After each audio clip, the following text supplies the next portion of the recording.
आज की कहानी है लालच बुरी बला। बहुत पुरानी बात है। एक गांव में शेखर नाम का एक व्यक्ति रहता था। वह बड़ा मेहनती था, किंतु गांव में कोई रोजगार नहीं था। उसने सोचा कि मैं शहर चला जाता हूँ, वहाँ मुझे मेरी योग्यता अनुसार मेहनत के पैसे मिल जाएंगे। यह सोचकर शेखर एक दिन अपने गांव से शहर की ओर चल दिया। शहर बहुत दूर था। चलते चलते शेखर थक चुका था। शेखर इतना थक गया था कि अब उससे बिल्कुल भी चला नहीं जा रहा था और वह थक कर वहीं बैठ गया। तभी शेखर ने देखा कि वहाँ से कुछ दूरी पर एक झोपड़ी है और झोपड़ी में एक घोड़ा बंधा हुआ है। शेखर ने सोचा, क्यों ना इस घोड़े को किराए पर ले लूं और इसी से शहर चला जाता हूँ। शेखर जैसे तैसे झोपड़ी तक पहुँचा। शेखर ने देखा वहाँ एक व्यक्ति खड़ा हुआ है। शेखर समझ गया कि यह अवश्य ही घोड़े का मालिक है। शेखर उस व्यक्ति से बोला, मुझे आगे शहर में जाना है और शहर यहाँ से कई किलोमीटर दूर है। मैं बुरी तरीके से थक चुका हूँ, तो क्या मैं आपका घोड़ा ले सकता हूँ? इस पर घोड़े का मालिक झुंझलाते हुए बोला, तुम्हें क्या मैं घोड़ा ऐसे ही दे दूँ? शेखर बोला, मैं आपसे घोड़ा फ्री में नहीं लूँगा, इसके बदले में आपको घोड़े का किराया दूँगा। घोड़े का मालिक बोला, मैं तुम्हें घोड़ा किराए पर दे तो सकता हूँ, किंतु मुझे अभी दूसरे गांव जाना है। अगर तुम मुझे उस गांव तक छोड़ दो तो मैं यह घोड़ा तुम्हें किराए पर दे सकता हूँ। शेखर झट से तैयार हो गया। शेखर घोड़े पर आगे बैठ गया और घोड़े का मालिक पीछे। गर्मी के दिन थे, बहुत तेज धूप थी। दोनों चलते चलते थक गए और पसीने से तरबतर हो गए।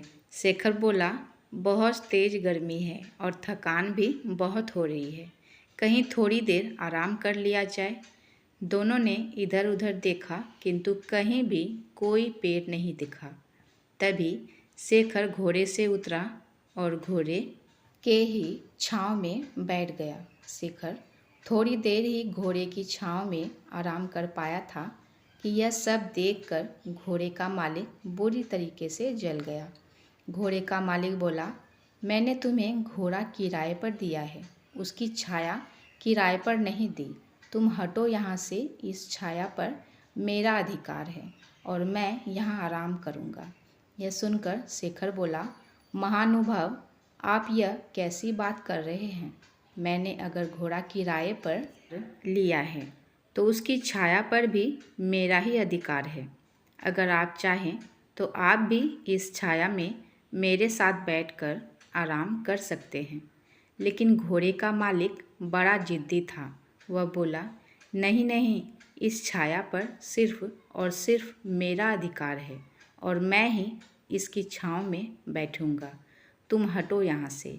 इतनी छोटी सी बात पर दोनों में ज़ोर ज़ोर से बहस होने लगी और बात तू मैं से हाथापाई पर आ गई।